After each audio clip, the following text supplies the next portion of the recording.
Hello, everyone. I hope you're having a wonderful day today. Oh my goodness, I love these Cattleya blooms. I look forward to them every single year. So every time I have a chance to show you these, I like to share them with you. Um, Subscriber question of the week. How often do I water? That is a really good question, and it's something that I go over in my mind really often because as the seasons change here in the mountains in Tennessee, so does my watering schedule. As the temperatures change, so does my watering schedule. So I thought I would go over that question with you today. Okay, so let's start with my Cattleya. I water this about once a week.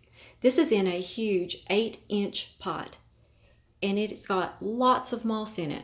So the more moss you have, the longer it's going to hold water. What I do is I check it about every sixth or seventh day. And if it's just damp to the touch on the top, then I know that it's time to water this. The other thing that you can do is you can lift the pot with your orchids growing in moss. When they start feeling light in weight and they're damp to the touch on the top, like I showed you, then it's time for them to be watered. And here's my little starfowl. Smaller pot, not as much moss. So normally this one gets watered, I'd say every 5 or 6 days. Now when it's rainy, it will be longer than that. When you have a week of rain, like we did here last week, then you're going to notice your orchids aren't going to need water as quickly. If you have a really hot 80 to 85 degree week, like we're having this week, you're going to need to water just a little bit more. And here's my little Intensity Mini, and it's still in a smaller cup with no holes on the bottom. I'm going to wait to repot this one until the fall. And so this one goes every 5 to 7 days, just depending on how much rain we've had and how high the temperatures go. So what I do is I can see also the roots in here. Do you see how they're very, very green? And this has some weight to it still. So when this starts getting lightweight and the top of it starts feeling just damp to the touch, that's when I water it. I don't let the moss go completely dry because the moss needs to be watered as well. It will actually wick the moisture away from the roots of your orchid if it gets too dry. And it's really hard to hydrate it again if it gets too dry. So take good care of your moss as well.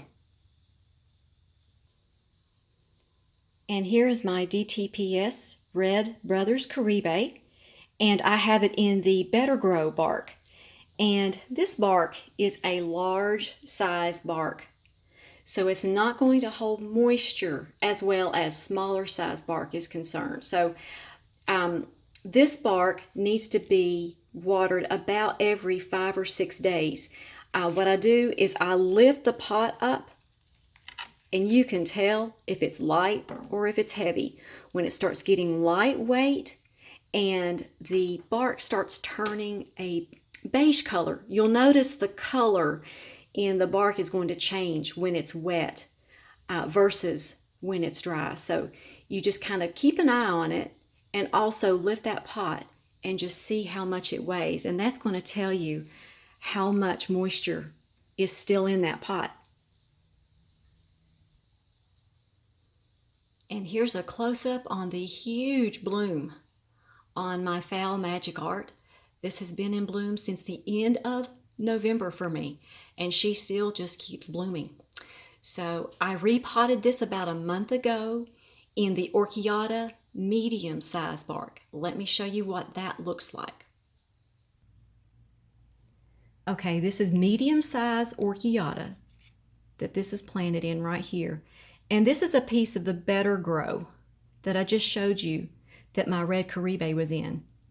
So do you see how much smaller the size of the chunks are in here?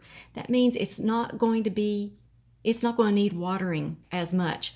I can go a week now after I've repotted this one about a month ago. It just needs to be, I'd say, I water it about once a week.